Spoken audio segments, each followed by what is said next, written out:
चलो करें चालू। एक बार याद दिला दोगे क्या कल अपन ने क्या क्या चीज़ें डिस्कस की थी? कल कौन सी चीज़ें डिस्कस हुई थी अपनी? सबसे पहले तो हम लोगों ने वो क्लासिफिकेशन देखा, राइट। क्लासिफिकेशन के अंदर हम लोगों ने कितने टाइप्स ऑफ कैपिटल के बारे में पढ़ा था? 5। फर्स्ट इज ऑथोराइज कैपिटल, जिसका दूसरा नाम है रजिस्टर्ड कैपिटल, जिसका तीसरा नाम है अच्छा। उसके बाद सेकेंड टाइप ऑफ क्लासिफिकेशन कौन सा था? Issued capital. ऑथोराइज कैपिटल का वो हिस्सा जो हम लोग किसको इशू करते हैं? सब्सक्राइबर्स को इशू करते हैं या प्रपोज्ड इन्वेस्टर्स को इशू करते हैं, right. What is the third type of capital? Subscribe capital. Issued capital का वो हिस्सा जो लोगों ने नक्की किया है कि हम लोग इसको परचेज करेंगे, ठीक है। What is the fourth type of capital? Called up capital, मतलब जो आपने सब्सक्राइब किया है उसका वो हिस्सा जो मैंने पैसे आपके तरफ से मंगाया है, right. What is the fifth type of capital? Paid up, वो हिस्सा जो बेसिकली आपने मेरे को पे किया है, ठीक है। ये 5 टाइप्स के हम लोगों ने रेफरेंस देखे थे। उसके बाद हम लोगों ने थोड़ा सा एक और चीज़ देखा था कि आपका जो मेमोरेंडम ऑफ एसोसिएशन के अंदर जिस कैपिटल का रेफरेंस होता है ना, वो रजिस्टर्ड कैपिटल होता है यानी ऑथोराइज कैपिटल होता है, ठीक है। जैसे जैसे हम लोग आगे गए हम लोगों ने क्लासिफिकेशन ऑफ कैपिटल के बाद शेयर्स के बारे में पढ़ा था। What is share? डेफिनेशन बता सकते हो क्या? कौन से सेक्शन के अंदर बताया है? Section 2 sub section 84। कितने तरीके के शेयर्स है? 2। First is equity, second is preference. अच्छा, what is the meaning of share? Share यानी पूरे शेयर कैपिटल का एक हिस्सा, ठीक है। ये एक अपने दिमाग में चीज़ लगा के रखना। इसके अलावा अगर मैं आपके साथ बात करता हूँ तो हम लोगों ने नेक्स्ट पे थोड़े से इक्विटी शेयर के सब क्लासिफिकेशन देखे थे। 2 टाइप्स होते हैं, एक नॉर्मल इक्विटी शेयर होता है, दूसरा equity share with differential voting rights, जहाँ पे आपके वोटिंग राइट्स के अंदर बदलाव होता है, राइट, चेंजेस होते हैं। और इसके अलावा हम लोगों ने काफ़ी सारे वो बेसिक प्रेफरेंस शेयर्स के टाइप्स के बारे में थोड़ा सा एक बेसिक नॉलेज लेके रखा था बस। फिर जैसे जैसे हम लोग आगे गए हम लोगों ने 2 मेन चार्टर डॉक्यूमेंट्स के बारे में पढ़ा था। कौन से 2 चार्टर डॉक्यूमेंट्स थे? One is MOA, one is AOA, right. MOA के अंदर कितने क्लॉजेस हमने देखे? 5 क्लॉजेस देखे। Clause number 1 name clause, clause number 2 address clause, clause number 3 object clause, clause number 4 capital clause, clause number 5 liability clause. कौन सा clause है? Capital clause. Liability अपन ने पहले डिस्कस किया क्या? अच्छा ठीक है, सॉरी मेरी मिस्टेक। कैपिटल क्लॉज, और कैपिटल क्लॉज के बाद हम लोगों ने एक देखा था इन सब क्लॉजेस को शपथ जो देते हैं हम लोग, वो कौन सा होता है? Subscription clause, right. एंड अगर आपकी 1% कंपनी है तो 1% कंपनी के लिए आपका यहाँ पे कौन सा एक एक्स्ट्रा क्लॉज जुड़ जाता है? नॉमिनेशन क्लॉज, ठीक है। अच्छा, जैसे ही हम लोग बेसिकली आर्टिकल ऑफ एसोसिएशन के अंदर आए हम लोगों ने आर्टिकल ऑफ एसोसिएशन के बारे में एक चीज़ देखा था। What was that one thing? कि it carries all about rules and regulation, right. Internal rules and regulations, हमारे कंपनी का फंक्शनिंग कैसे होगा उसके बारे में सारी जानकारी हमको AOA के अंदर मिल जाएगी। जहाँ तक standardization of process is concern, क्या इनके स्पेसिफिक कुछ हमको टेबल्स बताए हुए हैं? यस। फॉर MOA कौन सी 5 टेबल्स है अपने पास? Table A, table B, table C, table D, table E। So जहाँ तक टेबल A की मैं बात करता हूँ उसका संबंध किसके साथ है? शेयर्स के साथ, ठीक है। टेबल B एंड C की बात करता हूँ उनका संबंध किसके साथ है? गारंटी के साथ। टेबल D और टेबल E की बात करता हूँ तो इनका संबंध किसके साथ है? अनलिमिटेड कंपनी के साथ। पहले शेयर कैपिटल नहीं है, फिर शेयर कैपिटल है, राइट। अच्छा, AOA के केस में कौन से टेबल है अपने पास? F, G, H, I, J। सो जहाँ तक टेबल F की बात करते हैं इसका कंसर्न किसके साथ है? शेयर्स, G और H, I और J अनलिमिटेड। और यहाँ पे पहले कैपिटल है बाद में कैपिटल नहीं है। हम लोगों ने उल्टा प्रोसेस देखा था, ठीक है। आज हम लोग क्या करेंगे ना, थोड़े से अपने 3 मेन डॉक्ट्रिन्स है, इन तीनों डॉक्ट्रिन्स के बारे में फटाफट एक अच्छे से समरी लेके लेंगे, फटाफट रिवाइज कर देंगे इसको, ताकि इसके बाद फिर अपना कंपनीज एक्ट फिनिश हो जाता है, राइट। डॉक्ट्रिन्स के लिए उधर लिख के रखो, वेरी वेरी इंपॉर्टेंट। बिना इसके पढ़े, बिना इसके रिवाइज किए एग्जाम में अपने को जाना ही नहीं है, ठीक है। हालांकि एक एक लाइन में मेरा ऐसे आपको सजेशन है कि अगर आप हर एक डॉक्ट्रिन के साथ एक केस लॉ अपने साथ रख सकते हो ना, आपके लिए ये बात अच्छी हो जाएगी। जैसे कि फॉर एग्जांपल जो बहुत ज़्यादा फेमस है, जैसे कि एक डॉक्ट्रिन ऑफ अल्ट्रा वायरस है, उसके साथ एक केस लॉ अपने पास ज़रूर रखने का। डॉक्ट्रिन ऑफ इंडोर मैनेजमेंट है, उसके साथ भी एक केस लॉ अपने पास ज़रूर रखने का। एक लिफ्टिंग ऑफ कॉर्पोरेट व्हील है, उसके पास तो हम लोगों ने काफ़ी सारे केस लॉ पर देख के है कि हमारे पास वो सारे आरजी फिल्म्स वगैरह की सारी चीज़ें हैं, ठीक है। सो ये हर एक के साथ अगर आप एक एक केस लॉ रखोगे ना तो आपके लिए थोड़ा सा बेटर होगा जब कभी आप डॉक्ट्रिन का रेफरेंस दोगे, क्योंकि डॉक्ट्रिन आते कहाँ से है, केस लॉ में से आते हैं। तो कौन से केस लॉ में से ये चीज़ें निकल के आती है तो अपने को उसके बारे में पूरी जानकारी होना ज़रूरी बात है, ठीक है। सबसे पहली चीज़ यहाँ पे बेसिकली हम लोग डिस्कस करेंगे that is doctrine of ultra vires. Online गया लगता है, एक बार आप में चेक करोगे क्या प्लीज़? दिख तो रहा है मेरे हिसाब से, चलो ठीक है।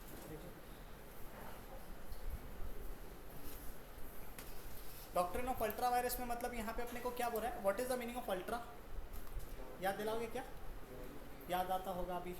What is the meaning of ultra? Ultra का मतलब यहाँ पे होता है beyond. And what is the meaning of virus? Virus का मतलब यहाँ पे होता है पावर्स, ठीक है।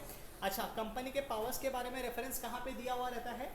एमओए के अंदर दिया हुआ रहता है। एमओए के अंदर अगर मैं स्पेसिफिकली बात करता हूँ तो कंपनी के ऑब्जेक्ट क्लॉज के अंदर कंपनी के पावर्स दिए होते हैं कि कंपनी क्या क्या काम कर सकती है और किस किस फंक्शंस को बेसिकली वो अपना के आगे बढ़ सकती है, ठीक है।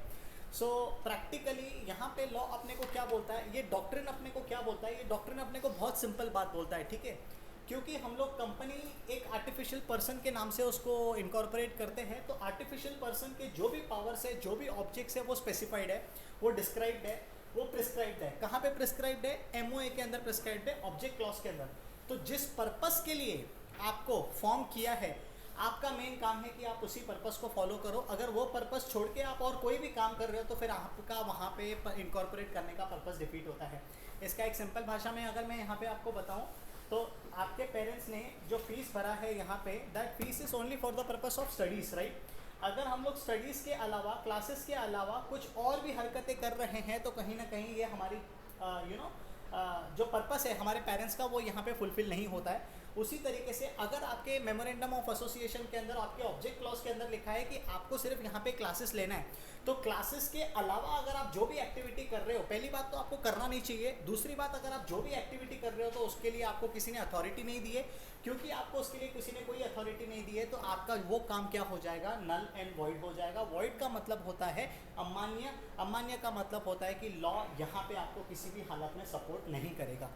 समझ में आ रहा है? जैसे कि फॉर एग्जांपल कंपनी को बहुत सारी एक्टिविटीज़ करने के लिए, हर एक काम को करने के लिए उनको कोई ना कोई तो कॉन्ट्रैक्चुअल ऑब्लिगेशंस में एंटर करना पड़ता है। ये चीज़ हम लोग पहले पढ़ के आए हैं। एग्रीमेंट में उतरना पड़ता है, तो उस एग्रीमेंट को सपोर्ट ही नहीं मिलेगा क्योंकि आप बेसिकली वो काम कर ही नहीं सकते हो। सो अल्ट्रा वायरस का मतलब होता है बियॉन्ड पावर्स। पावर्स का रेफरेंस हमारे किधर, कहाँ पे दिया हुआ है? एमओए के अंदर दिया हुआ है, right. So this is what this doctrine is trying to say, कि अगर आप अपने ऑब्जेक्ट क्लॉज के बियॉन्ड जाते हो तो आपका वो हर काम क्या हो जाएगा? वॉइड हो जाएगा।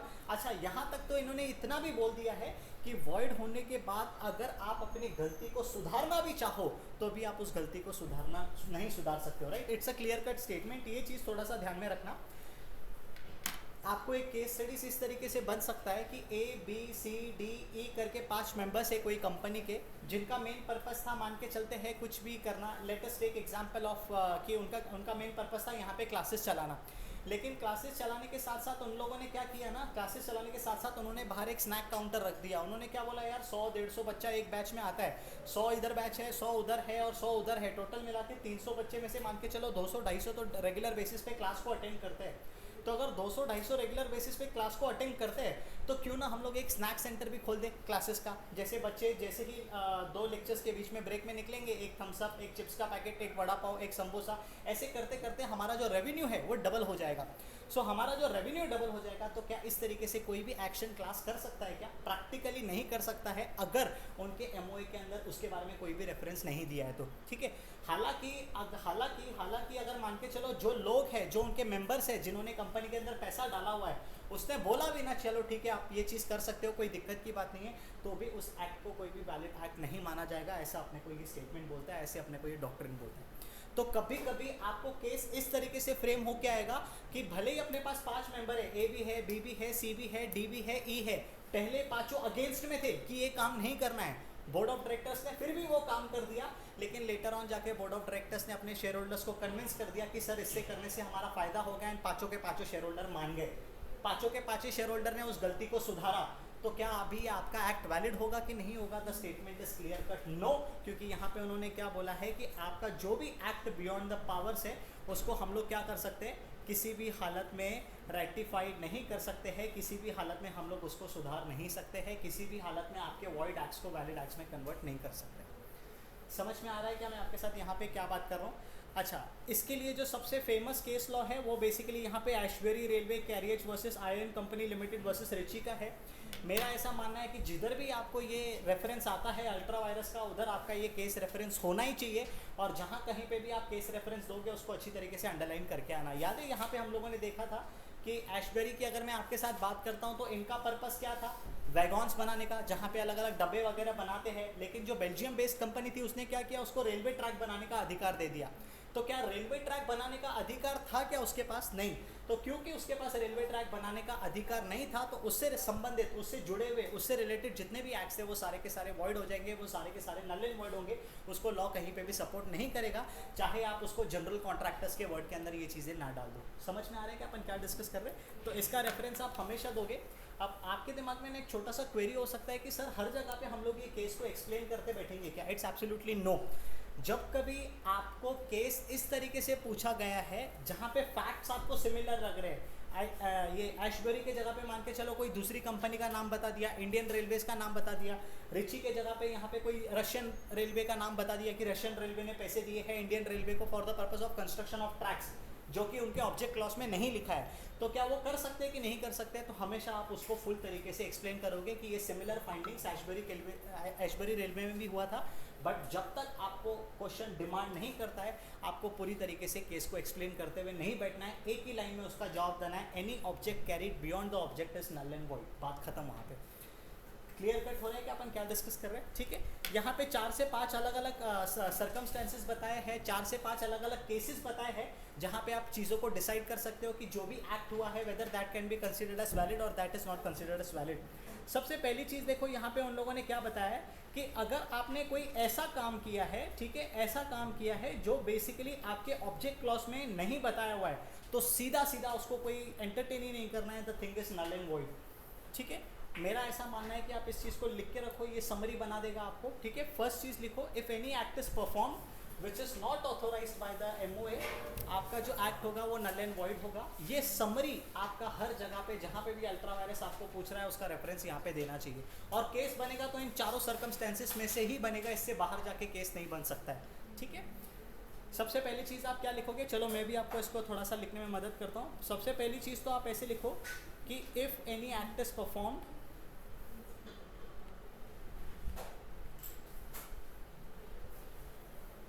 ठीक है, और ये जो एक्ट है not authorized by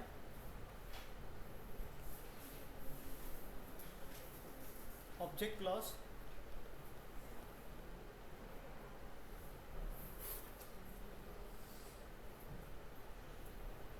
if any act is perform which is not authorized by object clause, सीधा सीधा उन्होंने यहाँ पे अपने को डिसीजन दे दिया है, no second thought, null and void.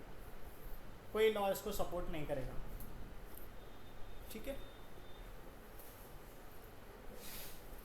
चलो आगे।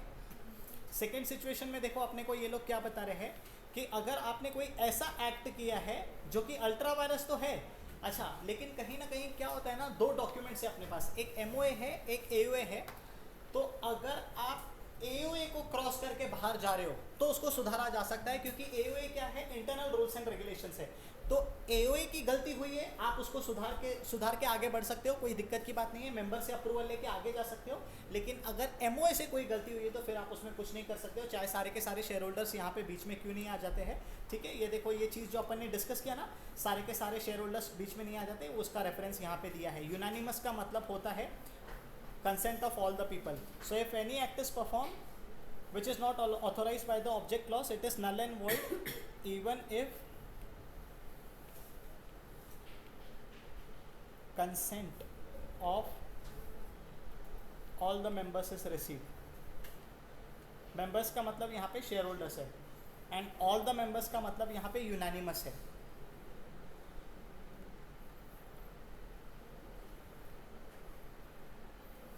ठीक है क्या साथ में?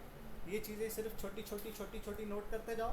2 से 3 पेज के अंदर आपका पूरा कंपनी लॉ का समरी नोट बनना चाहिए एग्जाम के पहले, तब जाके आप बोल सकते हो कि हाँ मैं पेपर लिख के आ सकता हूँ। ठीक है। नेक्स्ट देखो यहाँ पे अपने को ये लोग क्या बता रहे हैं, if any act which is ultra vires the directors, what is the meaning of ultra vires the directors. कभी कभी क्या होता है ना, अभी जैसे फॉर एग्जांपल अदानी जैसी कंपनी है, ठीक है, इन्फोसिस जैसी कंपनी है, रिलायंस जैसी कंपनी है, सारे के सारे पावर्स एक डायरेक्टर्स के हाथ में नहीं देते हैं, क्योंकि इनके जो ऑपरेशंस होते हैं वो नेशनल इंटरनेशनल लेवल पे चलते हैं। तो हर एक डायरेक्टर्स को अलग अलग पावर्स दिए जाते हैं। एक डायरेक्टर को फाइनेंशियल पावर दे दिया, एक डायरेक्टर को मार्केटिंग का पावर दे दिया, एक डायरेक्टर को प्रोडक्ट लॉन्च का पावर दे दिया, एक डायरेक्टर को सारा का सारा लीगल मैटर संभालने के लिए काम दे दिया। सो अगर कोई एक स्पेसिफिक डायरेक्टर अपने पावर का उल्लंघन करके बाहर की तरफ जा रहा है तो उस चीज़ को हम लोग सुधार सकते हैं, क्योंकि हमारे घर के लोगों के साथ वो गलती हुई है। प्रैक्टिकली अगर मैं डायरेक्टर्स के साथ बात करता हूँ तो who are the directors are the one who manages the business. कभी कभी बेसिकली डायरेक्टर्स अपने पावर्स को एक्सीड कर देता है, तो डायरेक्टर्स अगर अपने पावर को एक्सीड करता है तो आप उसको अल्ट्रा वायरस द कंपनी नहीं बोल दोगे, क्योंकि अगर वो पावर भले ही अल्ट्रा वायरस द डायरेक्टर है, लेकिन अगर वो कंपनी के अंदर का पावर है तो हम लोग उसको आपस में मैनेज कर सकते हैं, कोई दिक्कत की बात नहीं, कोई परेशानी की बात नहीं, ठीक है। So if any act is ultra vires the director but intra virus the company, मतलब डायरेक्टर के कैपेसिटी के बाहर है, डायरेक्टर के पावर के बाहर है, लेकिन कंपनी के पावर के अंदर है। कंपनी के पावर के अंदर है तो उसको हम लोग इंटरनल मैटर करके सुलझा सकते हैं, संभाल सकते हैं, लेकिन कंपनी के हैसियत से बाहर अगर बात चली गई तो फिर बात कुछ नहीं कर सकते, एवरीथिंग इज गॉन। समझ में आ रहा है कि अपन क्या डिस्कस कर सकते हैं। जैसे कि फॉर एग्जांपल मान के चलो बहुत सारे क्रिमिनल केसेस में क्या होता है ना, अभी एक चीज़ बताता हूँ मैं आपको। हमारे भारत के अंदर ना ऐसा रूल है कि जब भी कोई डिवोर्स पिटिशन फाइल करता है कोर्ट के अंदर, तो कोर्ट उनको डायरेक्टली डिवोर्स नहीं दे देता है। कोर्ट बेसिकली क्या करता है ना, जैसे कि for example A and B both are married, लेकिन they are not happily together, इन दोनों ने डिवोर्स पिटिशन फाइल किया, तो कोर्ट उनको क्या बोलता है ना, थोड़ा सा समय देता है कि आप म्यूचुअल कंसेंट से देखो अगर आपकी बात बन सकती है कि नहीं बन सकती है। 3 महीने का टाइम दे दिया, 6 महीने का टाइम दे दिया, उसके बाद भी अगर उनकी बात नहीं बनती है तो कोर्ट यहाँ पे डिवोर्स का जजमेंट निकालता है। हिंदू लॉ के हिसाब से जब तक आपका डिवोर्स नहीं निकलता है तब तक आप दोबारा से किसी और के साथ शादी नहीं कर सकते हो, ठीक है। This is what the rules is. लेकिन आज पहली बार, आज मतलब 1-2 दिन की बात कर रहा हूँ मैं, आज पहली बार पुणे कोर्ट के अंदर, Pune court is the first court, जिस दिन पे आपने एप्लीकेशन फाइल किया ना उसी दिन पे बेसिकली उन्होंने डिवोर्स का डिग्री दे दिया कि हाँ ठीक है चलो तुमको साथ में नहीं रहना ना, खत्म करो बात, ये लो डिग्री, तुम्हारा डिवोर्स आज खत्म हो गया। सो कहीं ना कहीं मेरे बोलने के पीछे का पर्पस क्या है कि क्या जज साहब को वो अथॉरिटी है क्या कि बिना वेटिंग पीरियड आप उसको डिवोर्स का डिग्री दे सकते हो। This is the question mark. तो यहाँ पे हम लोग लॉ के साथ एनालिसिस करेंगे। अगर लॉ अपने को परमिट करता है तो जो भी जज साहब ने फैसला लिया है दैट इज एब्सोल्युटली करेक्ट, लेकिन अगर लॉ परमिट नहीं करता है तो हो सकता है कोई भी व्यक्ति इस चीज़ को आगे चैलेंज कर सकता है कि जब लॉ अपने को बोलता है कि 6 महीना आपको कपल को देना चाहिए, आपने सेम डे पे कैसे डिसाइड कर लिया कि आपको डिवोर्स करना है। मेरे बोलने के पीछे का पर्पस क्या है, कभी कभी डायरेक्टर के हाथ से पावर ज़्यादा हो जाता है, लेकिन अगर वो कंपनी के अंदर है तो उस मैटर को सुलझाया जा सकता है, देखा जा सकता है, लेकिन कंपनी की कैपेसिटी से बाहर चला गया मतलब बात आपकी वहीं पे ख़त्म हो गई। आर यू अंडरस्टैंडिंग अपन क्या डिस्कस करने की कोशिश कर रहे हैं, ठीक है। सो यहाँ पे देखो ये लोग क्या बता रहे हैं, अगर आप कोई ऐसा काम कर रहे हो जो कि डायरेक्टर की कैपेसिटी से बाहर है लेकिन कंपनी की कैपेसिटी के अंदर है, तो हम लोग उसको क्या कर सकते हैं, रेक्टिफाई कर सकते हैं, उसको करेक्ट कर सकते हैं। उसको करेक्ट करने का प्रोसीजर क्या बताया है, आपको रेजोल्यूशन पास करना पड़ेगा जनरल मीटिंग के अंदर। Now what is the meaning of resolution. Resolution का मतलब यहाँ पे होता है डिसीजन, एंड जनरल मीटिंग के अंदर यहाँ पे कौन मिलता है, जनरल मीटिंग के अंदर सारे के सारे शेयर होल्डर्स मिलते हैं। What is the meaning of ratified. Ratified का मतलब यहाँ पे सिंपल भाषण में इसको लिख सकते हो आप, इट कैन बी करेक्टेड, उस गलती को सुधारा जा सकता है, ठीक है। सो इसके लिए समरी क्या बनता है, लिखा देता हूँ मैं, समरी आपको लिख दो, it will be easy. Number 2, ultra vires the director but intra virus the company. इसका क्या होगा फैसला, can be ratified। How, resolution. कौन सा रेजोल्यूशन, शेयर होल्डर द्वारा पास किया हुआ रेजोल्यूशन, सिंपल, ठीक है। सो पहली चीज में अपने को क्या समझ में आया, फर्स्ट थिंग में अपने को क्या समझ में आया, if act is beyond the object clause, उसको सुधार सकते हैं क्या, नहीं। सारे मेंबर्स हाँ बोल रहे हैं नहीं, तो उसका अल्टीमेट कंक्लूजन क्या होगा, नल एंड वॉइड। इसमें कोई झगड़ा भी पैदा नहीं होगा, आपको कोर्ट के पास भी जाने की जरूरत नहीं है, सीधा सीधा कोर्ट का पहला वाला जजमेंट है उसको ही आप आगे लेके जा सकते हो, कोई दिक्कत की बात नहीं, कोई परेशानी की बात नहीं है। तीसरी चीज देखो यहाँ पे अपने को क्या बता रहे हैं, अगर आपने कोई ऐसा काम कर दिया है which is ultra vires the articles, articles के बाहर है, इसको भी हम लोग क्या कर सकते हैं, इसको भी हम लोग सुधार सकते हैं। कैसे सुधार सकते हैं? स्पेशल रेजोल्यूशन पास करके आर्टिकल्स को बदल सकते हैं। समझना मेरी बात ध्यान से। आप मान के चलते हैं मेरी एक कंपनी है, उस कंपनी के अंदर मैंने रूल बनाया है कि every employ of the company should reach to office by 9 AM। ठीक है, हर रोज मैं कंपनी का चीफ एग्जीक्यूटिव ऑफिसर होने के नाते 9:15 बजे ऑफिस में आता हूँ। तो क्या डेली बेसिस पे मैं आर्टिकल्स को तोड़ रहा हूँ? मैं सिंपल भाषा में बता रहा हूँ, प्लीज इसको कॉम्प्लिकेट मत करना। 9:15 बजे आओ। एवरी एम्प्लॉय, एवरी के अंदर CEO भी आ जाता है, एंड जो नीचे लेवल का एम्प्लॉय होता है ना, वो भी आ जाता है। तो 9 की जगह पे अगर 9:15 आ रहा है, इसका मतलब मैं लॉ को उल्लंघन कर रहा हूँ। एंड अगर मैं लॉ का वायलेशन कर रहा हूँ तो क्या मैं इस चीज़ को सुधार सकता हूँ? हाँ, मैं मेरे आर्टिकल ऑफ एसोसिएशन को अमेंड करके सबके लिए टाइम 9:15 रख सकता हूँ। पॉसिबल? एब्सोल्युटली यस, कोई दिक्कत की बात नहीं है। अच्छा, मैं ऑफिस में 9:15 बजे आया, मेरे को हकाल तो नहीं सकते आप नल एंड वॉइड बोल के कि आपका किया हुआ हर एक्शन नल एंड वॉइड। आप समझना, आप इसको किस भाषा में समझ ले। मैं आया 9:15 बजे आके मैंने एक बिजनेस का डील डन किया, और वो डील शेयर होल्डर्स को नुकसान पहुंचा रहा है, और शेयर होल्डर्स मुंह उठा के आए। शेयर होल्डर्स ने बोला आपने किस दिन डील डन की थी? सर ट्यूसडे को डील डन की थी। आप कितने बजे आए थे ट्यूसडे को? 9:15 बजे आया। तो 9:15 बजे आया मतलब आप टाइम पे नहीं है, मतलब आपके द्वारा किया गया डील क्या हो गया? Null and void. ऐसा इंटरप्रिटेशन मेहरबानी करके मत निकालना। यहाँ पे इंटरप्रिटेशन ये लोग क्या बोल रहे हैं कि आर्टिकल्स में कोई प्रोविजन अगर वायलेट हो रहा है तो हम लोग वो प्रोविजन को अमेंड कर सकते हैं स्पेशल रेजोल्यूशन द्वारा, एंड उस एक्ट को रेटिफाई कर सकते हैं, करेक्ट कर सकते हैं। समझ रहा है क्या अपन क्या बात कर रहे हैं? सर ये ऐसे इतने छोटी छोटी चीज़ों में क्यों समझा रहे हो? इसके केस लॉस बनते हैं, और जब बनेंगे ना, यही आपको इंटरप्रिटेशन का तरीका काम में आएगा। ठीक है, सो कितने केसेस यहाँ पे बताया आपने को? 3। Case number 1, ultra vires as to what? Object clause. Object के बाहर चला गया मतलब कंपनी के दायरे से बाहर चला गया, कंपनी के दायरे से बाहर चला गया मतलब null and void. Second possibility क्या है? डायरेक्टर की हैसियत से बाहर चला गया लेकिन कंपनी के हैसियत के अंदर ही है, उसको अपन क्या बोलेंगे? अच्छा, इसके अलावा तीसरा यहाँ पे क्या पॉसिबिलिटी है? आर्टिकल्स को उल्लंघन करके अपन आगे बढ़े हैं, उसको भी हम लोग सुधार सकते हैं स्पेशल रेजोल्यूशन पास करके। रेजोल्यूशन का मतलब होता है डिसीजन, एंड ये रेजोल्यूशन कहाँ पे पास होगा? शेयर होल्डर्स के मीटिंग में पास होगा। मतलब करेक्टिव एक्शन कौन लेगा? सही बात है ना यार, बेटे की गलती के कारण भापी उसको करेक्ट कर सकता है, राइट? मैनी टाइम्स मेरे से बहुत सारे ऐसे कांड हुए हैं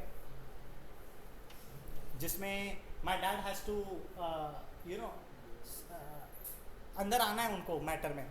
so when he comes, so he solves the matter, right? Even तो जो मेरे से गलतियां हुई है वो हुई है, लेकिन उसको सॉल्व करने वाला कौन है? फादर। तो यहाँ पे जो है बोर्ड ऑफ डायरेक्टर्स, ये लोग कौन है? मैनेजर है। सो मैनेजर से अगर कोई गलती हो रही है तो इसको सुधारेगा कौन? ओनर सुधारेगा, क्योंकि ओनर का बिजनेस है। समझ में आ रहा है कि अपन क्या डिस्कस कर रहे हैं? चलो अभी अपन थोड़ा सा सेकेंड डॉक्ट्रिन की तरफ आगे बढ़ते हैं। सेकेंड डॉक्ट्रिन देखो अपने को यहाँ पे क्या बोल रहा है? Doctrine of constructive notice. Simple सी बात करता हूँ, सिंपल सा लॉजिक है, अपने दिमाग में ज़्यादा कॉम्प्लिकेशन नहीं रखना है। आप जब कंपनी को इनकॉर्पोरेट करते हो तो कौन से फॉर्म्स आप ROC के पास फाइल करते हो? एक बार याद दिलाओगे फिर से? फर्स्ट इज, पहला कौन सा फॉर्म है इनकॉर्पोरेशन के लिए? रंग बन छोड़ के बताना। स्पाइस भरते हो, स्पाइस का पार्ट भी, और क्या भरते हो साथ में? EAOA, EMOA और अजाइल प्रो। तो ये 4 फॉर्म्स आप किसके पास भरते हो? ROC के पास। अब ROC कौन है? ROC एक ऐसा अथॉरिटी है जिसको MCA ने अथॉरिटी दिया है कि आप कंपनी को इनकॉर्पोरेट कर सकते हो और सारे डॉक्यूमेंटेशन अपने पास रख सकते हो। ROC कहाँ मिलता है? ऑनलाइन मिलता है। ऑनलाइन कहाँ मिलेगा? MCA के वेबसाइट पे मिलेगा। अब समझना, तो जब मैं अगर ROC की कैपेसिटी में आपके सारे एप्लीकेशंस अपने डॉक्यूमेंटेशन कर रहा हूँ, उसको डॉक्यूमेंट्स के फॉर्म में स्टोर करके रख रहा हूँ, तो मैं स्टोर क्यों कर रहा हूँ? Because I have 2-fold intention. Intention number 1, company अगर फ्रॉड करती है तो मैं इन डॉक्यूमेंट्स का रेफरेंस लेके उनको जेल में डाल सकते हैं। इंटेंशन नंबर 2, जो भी कंपनी के साथ डील कर रहे हैं ना, उसको पूरी की पूरी जानकारी होनी चाहिए कि ये कंपनी किस चीज़ के अंदर डील करती है। उसी तरीके से अगर मैं कोई स्ट्रेंजर हूँ, मुझे किसी कंपनी के साथ डील करना है जहाँ पे मेरे तरफ से लाखों करोड़ों चाहे 100 रुपीज़ ही क्यों ना जाए, तो ROC ने, लॉ ने अपने को अथॉरिटी दे के रखा है कि आप अपने एंड से वेरीफाई कर लो कि ये कंपनी का क्या मकसद है। कल को तुम मुंह उठा के ऐसा नहीं बोलना चाहिए कि सॉरी सर मेरे को पता नहीं था, ये कंपनी का ऑब्जेक्ट नहीं है, क्योंकि कंपनी तो हाथ खड़े कर देगी। जिस तरीके से एशबेरी ने हाथ खड़े कर दिए थे ये बोल के कि मेरे पास उसका अथॉरिटी नहीं है तो आप मेरे साथ पैसे वापस नहीं मांग सकते हो। उसी तरीके से यहाँ पे सेक्शन 399 कंपनीज एक्ट का ये बोलता है कि एनी पर्सन, एंड जब मैं आपके साथ यहाँ पे एनी पर्सन बोलता हूँ ना, उसके अंदर आप और मेरे जैसे लोग भी आ जाते हैं। हम जब चाहे किसी भी कंपनी का क्या कर सकते हैं, MOA और AOA और सारे के सारे डॉक्यूमेंट्स को वेरीफाई कर सकते हैं। सर फ्री में करेंगे? फ्री में तो नहीं कर सकते, सरकारी काम है। तो सरकारी काम है तो डेफिनेटली हमको उनको कुछ ना कुछ तो नॉमिनल फीस देना पड़ेगा। वो नॉमिनल फीस देके हम लोग डॉक्यूमेंट को डाउनलोड कर सकते हैं, उसमें पढ़ सकते हैं, एंड उसके बाद हम लोग आगे देख सकते हैं कि वेदर ये कंपनी को अथॉरिटी है या नहीं है। ऐसा ना हो कि आपने 25 करोड़ का चेक कंपनी के हाथ में दे दिया, कंपनी ने उसको मिस यूटिलाइज कर दिया, बाद में आपको पता चला कि कंपनी के पास अथॉरिटी है ही नहीं चेक की। आपको जानते हो 25 दिन में पैसा डबल, कौन सा मूवी है वो, कौन सा, लक्ष्मी चिट फंड था ना, बराबर। अच्छा, लक्ष्मी चिट फंड नाम का कोई एक्चुअली में ऑर्गेनाइजेशन था क्या? और फिर भी उसने अंधे तरीके से भरोसा करके क्या दिया, दे दिया उसको, ये सोच के कि 25 दिन में पैसा डबल होगा। इसमें बेवकूफ़ कौन हुआ? जिसने पैसा दिया है। अच्छा, जिसने पैसा दिया है बिना वेरीफाई किए, तो वेरिफिकेशन का क्या प्रोसेस है? 399, and this 399 is known as doctrine of constructive notice. यानी आप जो अपना ट्रस्ट कंस्ट्रक्ट कर रहे हो, ट्रस्ट बिल्ड कर रहे हो दूसरी कंपनी के ऊपर, वो हवा में मत करो, वो किसी ना किसी बेसिस पे करो। What is that basis? That basis is MOA and AOA and all other documents. Sir क्या चल रहा है? समझ में आ रहा है कि अपन क्या डिस्कस कर रहे हैं? आप MOA और AOA के साथ बाकी सारे रेजोल्यूशंस भी डाउनलोड कर सकते हो, बाकी सारे फॉर्म्स भी डाउनलोड कर सकते हो। आपको मैं प्रैक्टिकली एक बताता हूँ, आप जब इंटर्नशिप करोगे ना, तो अगर मान के चलो आप कोई ऐसी फर्म के साथ इंटर्नशिप कर रहे हो जो कॉर्पोरेट लॉ के सर्विसेज देती है और टैक्सेशन के भी देती है, अकाउंटिंग के भी देती है, तो डेफिनेटली आपको एक ना बार तो ऐसा काम मिलेगा जहाँ पे आपको बोलेंगे कि इंस्पेक्शन लो। इंस्पेक्शन का मतलब होता है ये सारे डॉक्यूमेंट्स को डाउनलोड करो और इसका सारा समरी बनाओ, ये डायरेक्टर कब बना है, ये कब निकाला है, क्या कंपनी का ऑब्जेक्ट था, क्या पर्पस था, उसका पूरा समरी बनाने का आपको चांस मिलेगा। So this is possible. समझ रहा है? कंस्ट्रक्टिव का मतलब क्या होता है? To build. तो आप ट्रस्ट बिल्ड कर रहे हो किसी और के ऊपर, आप पूरा वेरीफाई करो कि ये बीच में छोड़ के तो नहीं जाएगा। बीच में छोड़ के जा रहा है तो बात उधर ही खत्म कर लो, वरना आप भी लॉस में है, सामने वाला भी लॉस में। ठीक है। अच्छा, कौन सा सेक्शन है जो अपने को अथॉरिटी दे रहा है? It is section 399 of companies act. इसका रेफरेंस जरूर होना चाहिए आपके आंसर के अंदर। ये आपके आंसर के अंदर 4 चांद लगा के आएगा, उनको पता चलेगा कि डॉक्ट्रिन के साथ साथ बंदे या बंदी को पूरा सेक्शन भी अच्छी तरीके से कोटेड है। ठीक है। ये क्या बोल रहा है? Any person can inspect bye electronic means. ये पहले ही उन्होंने क्लेरिफाई कर दिया। Electronic means, what is the meaning of electronic means? Pune में ROC अपने इधर ही है, अकोर्डी स्टेशन है ना, अकोर्डी स्टेशन के बैक साइड पे ही है। आप जैसे ही अकोर्डी स्टेशन पे उतरेंगे उसके सामने एक बिल्डिंग है जहाँ पे सारे पुलिस ऑफिसर्स के हेडक्वार्टर्स वगैरह है, ऊपर ही ROC है। तो आप वहाँ पे फिजिकल मत पहुँच जाना ये बोल के कि सर 399 बोलता है, MOA देना पड़ेगा तेरे को वरना छोड़ूंगा नहीं तेरे को। और आप में से कुछ ऐसे लोग भी होंगे जिसने कॉन्स्टिट्यूशन पढ़ा है और जिसने कॉन्स्टिट्यूशन के तहत फंडामेंटल राइट के बारे में पढ़ा है, और आप उसको बोल देंगे आप सरकारी कर्मचारी हो, आप हमको बताओ इसके MOA में क्या लिखा है। मत जाना, क्योंकि सेक्शन ने यहाँ पे रेफरेंस क्या दिया है? Any person can inspect bye electronic means. तेरे को जो भी जानकारी चाहिए ना, MCA के वेबसाइट पे जा, उधर पैसा दे, उधर ही तेरे को डॉक्यूमेंट्स मिलेगा, उधर से ही डाउनलोड करके तो तेरे को जो आगे करना है कर। हमारे को यहाँ पे फिजिकल स्टाफ में परेशान करने की कोई ज़रूरत नहीं है। फिजिकल वे में पुराने ज़माने में इंस्पेक्शन होता था लिटरली। मैं गया हूँ पुणे ROC के जहाँ पे फिजिकल फाइल्स वगैरह रखे हुए रहते हैं। ऐसा पूरा का पूरा उनका स्टोर रूम, इतने लंबे लंबे कबर्ड्स है जहाँ पे उन्होंने हज़ारों लाखों फाइल्स रखे हुए हैं। तो वो लोग क्या करते हैं पता है? आपसे फीस लेते हैं, आपको ऐसे धुरंधर पूरे के पूरे कबाड़ खाने में छोड़ देते हैं, जा ढूंढ। आप मेरे को बताओ लाखों फाइल्स में, अच्छा आपको थोड़ा सा बता देंगे A नाम की फ़ाइल इधर है, B नाम की फ़ाइल इधर है, C नाम की फ़ाइल इधर है, लेकिन A नाम से भी कितने नाम होते हैं यार। और उसमें से आप उसको कैसे सेग्रीगेट करोगे कि अच्छा A नाम से भी अगर मैं आपके साथ बात करता हूँ, चलो रिलायंस की बात करता हूँ, रिलायंस की 10 से ज़्यादा कंपनी है, तो कौन सी रिलायंस की कंपनी कब इनकॉर्पोरेट हुई है, कौन सा फाइल कब उसमें चिपकाया है? This is a lot of troublesome. तो इन सारी परेशानी को दूर करके अभी उन्होंने इलेक्ट्रॉनिक मीन्स में कर दिया है। ठीक है। अच्छा, केप्ट बाय रजिस्टर और record of the same so and so, उसका एक्सट्रैक्ट हम लोग ले सकते हैं, certificate of incorporation on payment of prescribe fees. फोकट में लेने की तो कोई बिल्कुल भी इच्छा मत करना। यू नो नाउ डेज बहुत सारे ऐसे वेबसाइट्स है जो आपको ना इन्फॉर्मेशन देते हैं कि ये कंपनी किसकी है। जोवा करके वेबसाइट है, उसके जैसी बहुत सारी वेबसाइट्स है जो आपको जनरल इन्फॉर्मेशन देती है कि कंपनी कब इनकॉर्पोरेट हुई थी, कंपनी का कैपिटल कितना है, कंपनी का डायरेक्टर कितना है, कंपनी का बेसिकली जो कैपिटल बढ़ा है वो कब कब बढ़ा है, सारी इन्फॉर्मेशन आपको उसमें मिल जाती है। लेकिन वहाँ पे क्या होता है ना, आप डॉक्यूमेंट्स को डाउनलोड नहीं कर सकते हो। अभी जैसे फॉर एग्जांपल हम लोग और आपके जैसे लोग पढ़ रहे हैं कि MCA से हम लोग डाउनलोड कर सकते हैं, लेकिन जो अनजान व्यक्ति होता है ना, वो इन थर्ड पार्टी ऐप्स को क्या करता है, पैसे देके, ज़्यादा पैसे देके बेसिकली फीस को डाउनलोड करता है। So this is how the things are being carried out. हम उनको पैसे देते हैं, वो लोग डाउनलोड करते हैं, फीस लगता है 100 रुपये, ये हमसे चार्ज करते हैं 3000 रुपये, एंड हैप्पीली वी से 3000 इतना तो बनता है यार इंस्पेक्शन करने के लिए, नहीं बनता है, ये अपने को पता है, तब जाके अपनी चीज़ चलती है। 100 रुपीज़ देके you can get all the documents, ठीक है। अच्छा, इसके अलावा अगर मैं आपके साथ ये डॉक्ट्रिन की बात कर रहा हूँ, डॉक्ट्रिन क्या बोलता है कि सर 399 बोलता है कि it is open for inspection. आपने इंस्पेक्शन किया है कि नहीं किया, उसमें आपकी गलती है।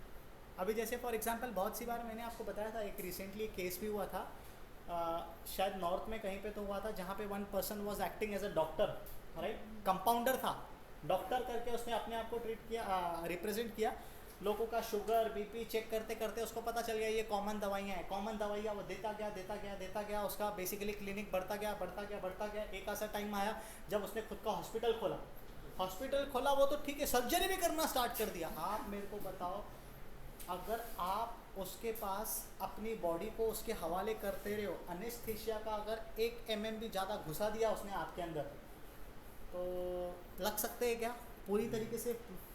इसके लिए थोड़ा सा सोच समझ कर, जहाँ भी आप अपना ध्यान डाल रहे हो उधर से सोच समझ के थोड़ा वेरीफाई करके बाद में डालना, ठीक है। ये देखो यहाँ पे कुछ उन्होंने चीज़ें बताई है अपने को। Are you aware of what is the meaning of assume and presume? क्योंकि यहाँ पे ना ये डॉक्ट्रिन अपने को एक वर्ड यूज़ करता है, presume. What is the meaning of presume? ऐसा माना जाएगा। सर कौन मानेगा? कोर्ट। कब मानेगा? जब वाद विवाद होगा, जब डिस्प्यूट होगा। यहाँ पे ये लोग क्या बोल रहे हैं कि सेक्शन 399 ने अपने को खुला त्रिजोड़ी रख दिया है कि बॉस यहाँ पे MOA पड़ा है, यहाँ पे AOA पड़ा है, यहाँ पे स्पेशल रेजोल्यूशन पड़ा है, यहाँ पे सारे डॉक्यूमेंट्स पड़े हैं। आप आ रहे हो नहीं आ रहे हो, आप पढ़ रहे हो नहीं पढ़ रहे हो, आप समझ रहे हो नहीं समझ रहे हो, जब कभी लॉ के पास, कोर्ट के पास कोई केस जाएगा ना, जज ऐसा मान के चलेगा कि तुमको वो डॉक्यूमेंट मिला है, तुमने उसको पढ़ा है और तुमने उसको समझा है, और सोच समझ के तुम उसके अंदर एक्शन इनिशिएट कर रहे हो, सोच समझ के तुम कॉन्ट्रैक्ट कर रहे हो। This is what they are trying to say. इसके लिए डॉक्ट्रिन ऑफ कंस्ट्रक्टिव नोटिस थोड़ा सा खतरनाक है। क्यों खतरनाक है? क्योंकि ये कंपनी को प्रोटेक्ट करने की कोशिश करता है। आप बाहर वाले हो, आप अंदर आ रहे हो, आप चेक कर रहे हो, सारा कुछ है, अच्छा आपने चेक नहीं भी किया है ना, तो भी कोर्ट यहाँ पे प्रिज्यूम कर रहा है। इसके लिए थोड़ा सा ये कभी कभी अपने को डिफिकल्ट भी लगता है। ये देखो, whether a person reads the document और not, he is presume to have the knowledge of contents of documents, ठीक है।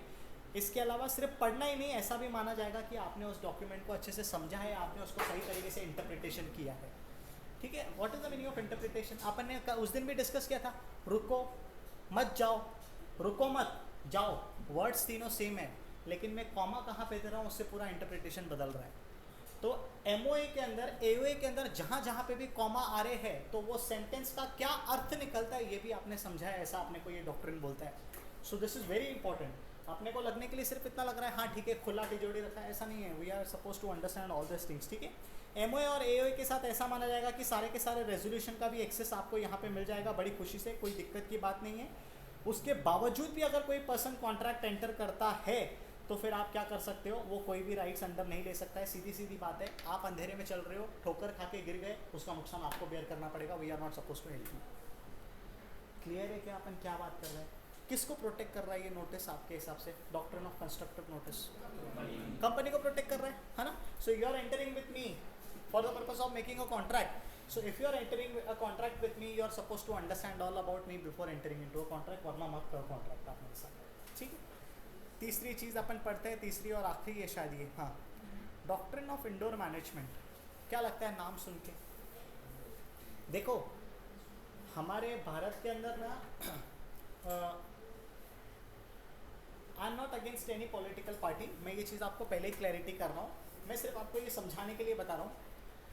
अर्लियर टाइम में अभी ये जो चीज़ें हम फेस कर रहे हैं, Indigo flight cancellation is very much normal right now a days. 4-5 दिनों से काफ़ी ज़्यादा चाउस होकर रखा है। आप मेरे को सिंपल सी बात बताओ, इंडिगो का इंडिया में आज की तारीख में 60 to 65% से ज़्यादा शेयर है। मतलब अगर 100% सिविल एविएशन मार्केट है, उसमें से 65% मतलब मेजॉरिटी शेयर इंडिगो के पास है, ठीक है। अगेन ये मेरा पर्सनल है, इसमें कोई भी किसी सरकार के साथ रेलेवेंस नहीं है। इंडिगो का जो कॉन्ट्रैक्ट है वो टर्किश एयरलाइंस के साथ भी है। टर्किश एयरलाइंस, टर्किश कंट्री का और इंडिया का अच्छे संबंध नहीं है।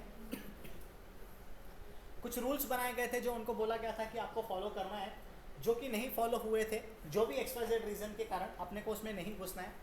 लेकिन अगर ये सिर्फ एक एयरलाइन का डाउनफॉल हो रहा है तो पूरा इंडिया हॉल्ट पे आ रहा है, ऐसा नहीं होना चाहिए। Because we are a developing country, and for developing country we should have multiple options. If we have dependency, our country is gone. Our country is literally gone. एक कॉन्सेप्ट है, आपको शायद उसके बारे में नहीं पता होता है, उसको टेक ओवर बोलते हैं। हॉस्टाइल टेक ओवर का मतलब क्या होता है? ज़बरदस्ती आपके कंपनी को टेक ओवर कर देना, ज़बरदस्ती आपकी कंपनी के ऊपर कंट्रोल हासिल करना। इसका सबसे बेहतरीन एग्जांपल है L&T एंड माइंडट्री। माइंडट्री एक ऐसी कंपनी थी जो पूरी तरीके से ओपन माइंडेड थी। आप कभी भी आओ, शॉर्ट्स पहन के आओ, पैजामे पहन के आओ, जैसे आपको आना है, कोई कल्चर नहीं है, कोई रिस्ट्रिक्शन नहीं है। आप अपने हिसाब से आओ, 8 घंटा काम करो और चले जाओ। 12 बजे आना है, 8 बजे जाओ, 2 बजे आ रहे हो, 10 बजे जाओ, कोई दिक्कत की बात नहीं है। L&T एक ऐसी कंपनी है जो टिपिकल ऑर्थोडॉक्स पुराने ज़माने की है, सब कुछ जैसा है आपको वैसा ही चलना है। सो L&T ने धीरे धीरे धीरे धीरे धीरे धीरे करके क्या किया, माइंडट्री का पूरा स्टेक अपना के उसको पूरा अपने अंदर ले लिया। आज के तारीख में अगर इंडिगो के साथ ऐसा होता है तो समझो पूरा का पूरा भारत का एक एयर ट्रांसपोर्ट सिस्टम हॉल्ट पे आ सकता है। क्योंकि इंडिगो के सिवा और कौन है जिसके साथ अपन ट्रस्ट कर सकते हैं? Air India. एयर इंडिया तो कहीं ना कहीं टाटा ने उसको अब भी अपने हाथ में लिया है, तो काफ़ी सारे साल वो सरकार के हाथ में थी, तो काफ़ी सारे सालों का जो प्रॉब्लम्स था वो चंद महीनों में या चंद सालों में नहीं ठीक हो सकता है, ये चीज़ समझना चाहिए। स्पाइस जेट उनके खुद के अलग लगे पड़े हैं, क्या करेंगे अपन? इसके अलावा और कौन है मार्केट में बताओ जो अपने को डोमेस्टिक एयरलाइंस में सपोर्ट कर सकते हैं? अगर आप थोड़ा सा फॉरेन फ्लाइट्स के तरफ डिपेंडेंसी रखते हो तो उनके फेयर्स और इंडिगो के फेयर्स में दिन रात का फ़र्क है। This is happening in each sector. आप मेरे को बताओ, पुराने सरकार के टाइम पे we were having around 8 to 10 networks. Jio था, जियो शायद उस समय नहीं था, लेकिन अपने पास एयरसेल था, अपने पास आइडिया था, अपने पास वोडाफोन अलग से था, अपने पास टाटा डोकोमो अलग से था, अपने पास बहुत सारे ऐसे कंपनीज थे। लेकिन आज की तारीख में अपने पास सिर्फ 2 या 3 है। One is Airtel, one is Jio, and इसके अलावा हाँ पहले BSNL, MTNL बहुत सारे थे, लेकिन अभी अपने पास जो मेजर लेवल पे चल रहे हैं ना वो 3 चल रहे हैं। यानी इकोनॉमिक्स के अंदर एक कॉन्सेप्ट है जिसको डिओपोली बोला जाता है।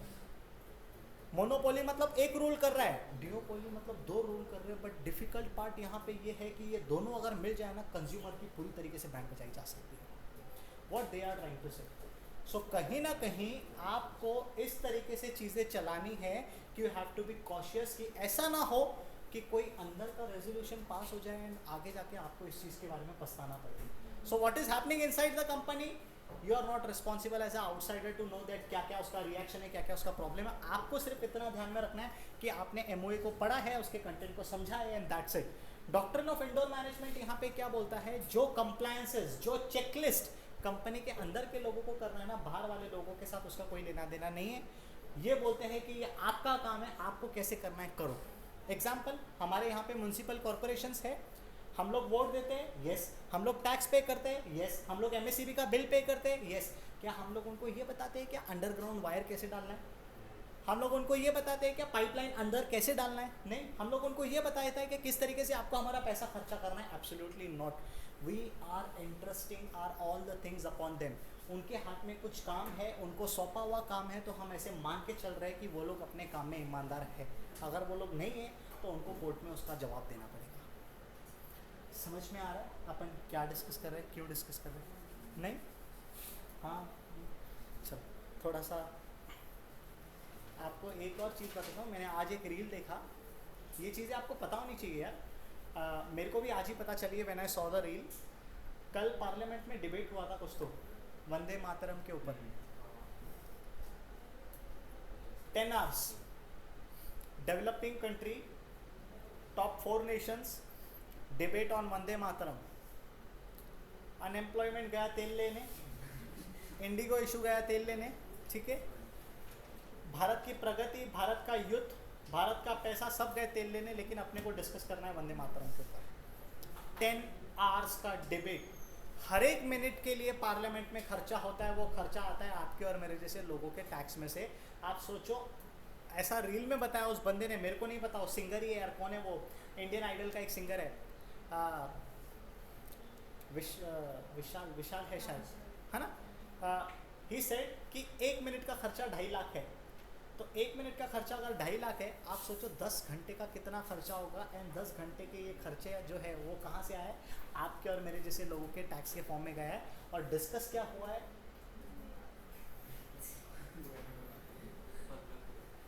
15 करोड़, 15 करोड़ पे उस चीज़ के ऊपर डिबेट कर रहे हैं जो हमारा था, जो हमारा है और जो हमारा ही रहेगा। वंदे भारत के ऊपर we can never never never question, लेकिन see what we have elected, see what we are trying to discuss. So it's up to us. कहीं ना कहीं every coin has you know कुछ ना कुछ तो फ्लॉस होते हैं, ठीक है, हटाओ उसको। लास्ट डॉक्ट्रिन को पढ़ते हैं। इंडोर मैनेजमेंट का मतलब ये लोग क्या है, इंडोर यानी दरवाजे के अंदर है। अभी कंपनी अपने दरवाजे के अंदर रूल्स फॉलो कर रही है नहीं कर रही है, ये बाहर वालों की जिम्मेदारी नहीं है। ऐसा बाहर वाले मान के चलेंगे कि आप अपना ड्यूटी पूरी तरीके से अच्छे से निभा रहे हो। कंस्ट्रक्टिव नोटिस की अगर मैं आपके साथ बात कर रहा हूँ तो यहाँ पे प्रोटेक्शन किसको मिल रही है, यहाँ पे प्रोटेक्शन कंपनी को मिल रही है। लेकिन इंडोर मैनेजमेंट के अंदर यहाँ पे प्रोटेक्शन किसको मिल रही है, आउटसाइडर्स के साथ, जो कंपनी के साथ यहाँ पे डील कर रहे हैं। आपको एग्जाम में इस तरीके से भी क्वेश्चन आ सकता है कि doctrine of constructive notice protects outsider where is doctrine of indoor management उसका वाइसे वर्से कर देना। Doctrine of indoor management protect outsiders, comment on this. तो इसके कमेंट करने के चक्कर में आपको इसका ये बेसिक नॉलेज होना चाहिए कि इंडोर मैनेजमेंट का मतलब है आप अपने कंपनी के अंदर क्या कर रहे हो, उसका बेसिकली हमारे को कोई ख्याल रखने की ज़रूरत नहीं है। इट इज़ एक्सपेक्टेड, आपको अगर एक स्पेसिफिक काम के लिए अपॉइंट किया है तो आप वो काम कर रहे हो। आप मेरे को बताओ, रिसेंटली पुतिन साहब अपने भारत के अंदर आए थे, राइट, रशिया के। इट इज़ एक्सपेक्टेड कि जो भी हमारे इंडियन डेलीगेशंस ने डिस्कस किया होगा वो हमारे फेवर में ही होगा। It is expected, you are not suppose to go and check कि हमारा क्या डिस्कशन किया था, बताओ मोदी साहब, बताओ अपने को जयशंकर साहब, आप नहीं पूछ सकते हो उनको, ठीक है। हालांकि प्रैक्टिकली वो लोग सारे स्टेटमेंट देते हैं ऑफिशियल गवर्नमेंट रूट्स के जरिए, लेकिन इट इज़ एक्सपेक्टेड कि वो लोग जो भी काम कर रहे हैं ऑफिशियल रूट्स के लिए कर रहे हैं और हमारे फेवर में कर रहे हैं। अगर चीज़ें हमारी फेवर में नहीं चल रही है ना, तो इट इज़ बिग क्वेश्चनेबल कि हमने किनको इलेक्ट किया है। एटलीस्ट हम लोग आलू को सोने वोने बनाने वाली कोई बात तो नहीं कर रहे, ठीक है। तो थोड़ा सा ये चीज़ें समझ के आगे बढ़ना है। इसके लिए कौन सा केस लॉ है जो बहुत ज़्यादा फेमस है, रॉयल ब्रिटिश बैंक वर्सेस, कौन सा है, रॉयल ब्रिटिश बैंक वर्सेस टर्कवेन। ये एक इम्पॉर्टेंट चीज़ है, मेरी ऐसे इच्छा है कि ये चीज़ आप लिख लो, क्योंकि ये एक थोड़ा सा काम में आने वाली चीज़ है। ये देखो क्या बताता है, the person contracting with the company are presumed to know the provisions of contents of memorandum. कौन सा डॉक्ट्रिन है ये, डॉक्ट्रिन ऑफ कंस्ट्रक्टिव नोटिस, ठीक है। उसके नीचे देखो ये लोग क्या बता रहे हैं, they are entitled to assume that the provisions of article have been observed. एक ही स्टेटमेंट के अंदर उन्होंने दो बातें बताई है। कंस्ट्रक्टिव नोटिस के तहत अगर आप ऐसे प्रिजम्पशन दिला रहे हो तो आपको ऐसे अजम्पशन भी दिलाना पड़ेगा कि जो लोग अंदर काम कर रहे हैं हम लोग ऐसे अज्यूम करके चलेंगे कि दैट हैज़ बीन फॉलो। अच्छा, फॉलो किया है नहीं किया है उसके लिए कंपनी जिम्मेदार होगा, आपको उसके ऊपर कोई परेशान होने की ज़रूरत नहीं, कोई चिंता करने की ज़रूरत नहीं। समझ रहा है क्या। हम लोगों ने एक शेयर सर्टिफिकेट का केस डिस्कस किया था, अगर आपको याद है तो। कंपनी सेक्रेटरी के साथ और दूसरे पर्सन के साथ साइन करवाना था, वो बंदा अंदर नहीं था, मेरे को पता है वो बंदा अंदर नहीं है, उसके बाद भी अगर मैं उसको साइन करके उसके हाथ में दे रहा हूँ, मतलब कहीं ना कहीं तो ये मेरे साथ फ्रॉड हो रहा है। तो इसके कुछ एक्सेप्शंस भी है, 3 एक्सेप्शंस यहाँ पे अपने को बताए हुए हैं। सबसे पहला एक्सेप्शन देखो ये क्या बता रहा है, it is the knowledge of irregularity. What is the meaning of irregularity, any idea what is the meaning of irregularity. मेरे को पता है ये चीज़ गलत है, मैं आउटसाइडर हूँ, मेरे को पता है सामने अंदर वो बंदा है ही नहीं और ये चीज़ जो भी हो रही है वो गलत हो रही है। उसके बाद भी अगर मैं उस चीज़ को एक्सेप्ट करके हाँ में हाँ मिला के आगे बढ़ रहा हूँ और नुकसान होने के बाद मैं कोर्ट के पास जा रहा हूँ, sir doctrine please help me with the basis of that doctrine, court बोलेगा हम आपको मदद नहीं कर सकते। क्यों? क्योंकि ये उसके एक्सेप्शन से, आप जानते थे इरेगुलरिटी है, उसके बाद अभी सिंपल सी बात नहीं यार, आग जल रहा है, आप उसमें हाथ डालोगे और बाद में बोल रहे हो शिट यार आग जल गया, अरे जलेगा ना, हाथ डालेगा ना जलेगा। वी नीड टू अंडरस्टैंड, अगर आग जल रहा है, you are putting hand in it, तो वो जलेगा ही। आप ऐसे नहीं बोल सकते सॉरी यार मेरे को पता नहीं था ये आग गर्म है, अरे knowledge of irregularity. Second, they are talking about forgery. What is the meaning of forgery? Forgery क्या बोलते हो? हाँ, sign is one of the example. किया है कभी आपने? पेरेंट्स का छोड़ के आ जाओ ना इंटर्नशिप में, हो सकता है आपको कोई बोले तो मत करना आप ये चीज़ें, ठीक है। This is not done. Forgery का मतलब होता है आप थोड़ा सा, हमारे भारत में ना फॉर्जरी होती है एग्रीकल्चर लैंड में अति। Maharashtra is top. I don't want to take any names, there are so many famous names in India agriculture lands को हड़प करने में। कैसे होती है? ईमानदारी से। It's all forgery. Negligence, what is the meaning of negligence? Any idea? अपन ने डिस्कस किया इसके बारे में। लापरवाही, ठीक है। कैसे लापरवाही हो सकती है, एक बार बताओगे क्या आप? किसकी लापरवाही? कंपनी की लापरवाही या आउटसाइडर की लापरवाही? ये डॉक्ट्रिन प्रोटेक्ट किसको कर रहा है? आउटसाइडर को प्रोटेक्ट कर रहा है कि कंपनी को? आउटसाइडर को प्रोटेक्ट कर रहा है, तो आउटसाइडर के तरफ से कोई लापरवाही नहीं होनी चाहिए। आउटसाइडर खुद लापरवाही करता है और खुद लापरवाही करके बाद में खुद ही कोर्ट के पास जाता है, सर मेरे को बचाओ, तुमने बोला था ये डॉक्ट्रिन के जरिए मैं तुमको प्रोटेक्ट करूंगा, नहीं करूंगा। कहीं ना कहीं whenever you are supposed to take some precautions, you are supposed to take that precaution, there is no other option, ठीक है। अगर आपको पता है, अभी अगेन इसके बारे में भी हम लोग ना एक थोड़ा सा एग्जांपल ले सकते हैं। मेरे को किसी डॉक्यूमेंट के ऊपर एमडी का साइन लेना है। मेरे को पता है कि जो एमडी है वो मेरा रिश्तेदार है, वो 6 दिन के लिए थाईलैंड गया है। मैं कंपनी के पास जाता हूँ और कंपनी ने मेरे को उसका साइन करके हाथ में दे दिया document. How is this possible?